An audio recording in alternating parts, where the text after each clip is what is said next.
পাল্টে খুব ভালো মতো লাল লাল করে ভেজে নিচ্ছি। এগুলো পেঁয়াজ কেচাপ না থাকলে কাঁচা টমেটো পেস্ট বানিয়েও দিতে পারে। তারপর দিয়ে দিচ্ছি টক দই, জল ধরে না টক দই ছিল, এটা 2-3 চামচের মতো দিচ্ছি এখানে। সব মশলাটার সাথে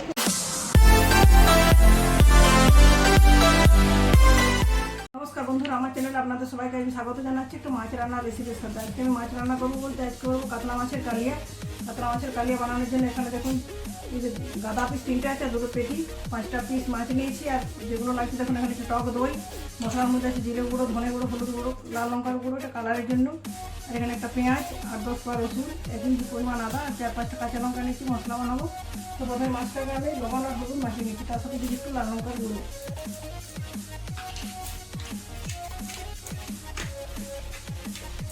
খুব ভালো মতো লবণ হলুদটা মাখিয়ে নিচ্ছি। এরপর এটাকে 15 মিনিটের জন্য রেখে দেবো যাতে খুব ভালো মতো ম্যারিনেট হয়ে যায়। আর তার সাথে যদি একটু কাঁচা সরিষার তেল, তেলটা মাখিয়ে রাখলে মাছটা যখন ভাজবো তো গায়ে তেল ছিটকে যাওয়ার সম্ভাবনা একদমই থাকবে না বললে হয়। তো বন্ধুটা এটা খুব ভালো মতো করে মাখিয়ে নিলাম তেল। যতক্ষণ ম্যারিনেট হচ্ছে সেই সময়ের মধ্যে যে মশলাগুলো এগুলো বানিয়ে নিয়ে আমি ফিরে আসছি। 10 মিনিট ধরে রেখে দিয়েছিলাম, খুব ভালো মতো ম্যারিনেট হয়ে গেছে। আর মাছ ভাজার জন্য তেলটা আগে থেকে বসিয়েছিলাম, দেখুন তেলটা ধোঁয়াটা গরম হয়ে গেছে। এরপর যে গ্যাসের ফ্লেমটা লো টু মিডিয়াম করে দিচ্ছি। তারপর মাছটা পিসগুলো গরম তেলে দিয়ে উল্টে পাল্টে খুব ভালো মতো লাল লাল করে ভেজে নিচ্ছি। দেখুন বন্ধুরা, মাছগুলো পর্যাপ্ত সময় ধরে উল্টে পাল্টে খুব ভালো মতো লাল লাল করে ভেজে নিচ্ছি। এগুলো তেল থেকে তুলে নিচ্ছি।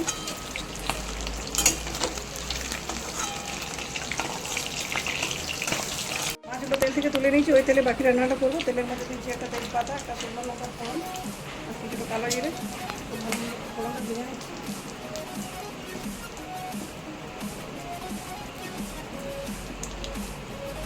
ফোড়নটা খুব ভালো মতো করে ভাজা হয়ে গেছে। মিডিয়াম সাইজের কেটে রাখা পেঁয়াজটা লাল লাল করে ভেজে নেবো। বন্ধুরা, পেঁয়াজটা লাল লাল করে ভেজে নিচ্ছি। এরপরে যে আদা, রসুন, কাঁচা লঙ্কা, পেঁয়াজ যে পেস্ট বানিয়েছি সেই পেস্টটা এখানে দিয়ে দিচ্ছি। একটু ভালো মতো করে ভেজে নিচ্ছি, তখন ভাজবে যতক্ষণ এর কাঁচা গন্ধটা যায়। এর সাথে আমি অ্যাড করে দিচ্ছি মশলাগুলো। ভালো মতো কষানো হয়েছে, দেখুন মশলা থেকে তেল ছেড়ে দিচ্ছি। এরপর যে দিচ্ছি টমেটো কেচাপ, এটা আমার বাড়িতে বানানো টমেটো কেচাপ না থাকলে কাঁচা টমেটো পেস্ট বানিয়েও দিতে পারে।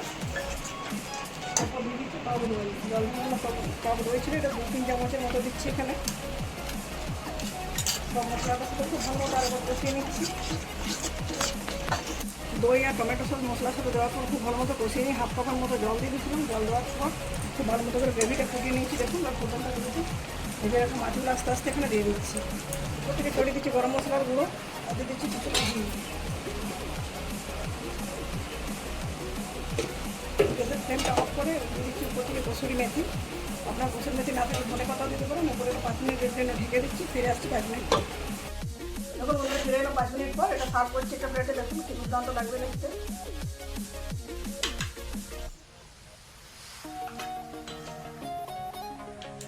গরম গরম ভাতের সাথে খাবেন, খেয়ে এবং খাইয়ে আনন্দ পাবেন। আশা করি আমার আজকের রেসিপিটি আপনাদের খুবই ভালো লাগবে। ভালো লাগলে অবশ্যই কাতলা মাছের কালিয়া বাড়িতে বানাবেন, কমেন্ট করে জানাবেন কীরকম লাগলো। ভিডিওটিতে ভালো লাগলে লাইক, শেয়ার এবং চ্যানেলটি সাবস্ক্রাইব করে আমার পাশে থাকবেন। ধন্যবাদ।